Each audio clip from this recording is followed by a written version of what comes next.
You've no doubt heard the term political correctness. On the surface, the idea of ensuring that our words are not harmful to those around us sounds good. Who wants to offend his neighbor? Yet many are starting to realize that political correctness has gone much further than simply reducing the amount of legitimate offenses. But was that the real purpose behind political correctness? Where did it begin, and where is it headed?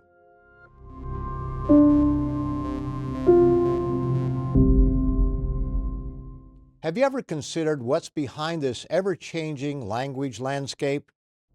Boston University professor emeritus Angelo Codevilla explains. The notion of political correctness came into use among communists in the 1930s as a semi-humorous reminder that the party's interest is to be treated as a reality that ranks above reality itself. He explains that it began as a joke among Communist Party insiders, as in, "Comrade, your statement is factually incorrect." Yes, it is, but it is politically correct. Conservative author Bill Lind asks an important question that too few consider, and he sees it holistically as part of a greater picture. Where does all this stuff that you've heard about this morning, the victim feminism, the gay rights movement, the invented statistics, the rewritten history, the lies, the demands, all the rest of it, where does it come from? He then goes on to explain that there is an answer. If we look at it analytically, if we look at it historically, we quickly find out exactly what it is. Lind then confirms PC's Marxist-Leninist underpinnings and warns that there is nothing humorous about its intended goal. The name originated as something of a joke, literally in a comic strip, and we tend still to think of it as only half serious. In fact, it's deadly serious.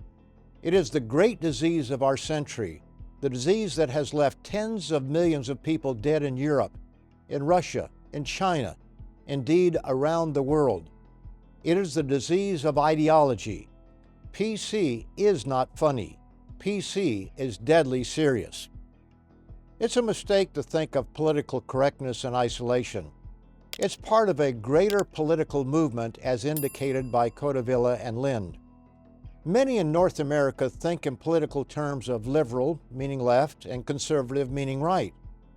Here in Canada, we even have political parties that use those names. However, most fail to recognize that there is both liberal and left, and these are not the same. Leftists, unlike liberals, are socialist totalitarians. Let's call them what they are, Marxists. And they are working to destroy Canada, America, Britain, Australia, and other nations.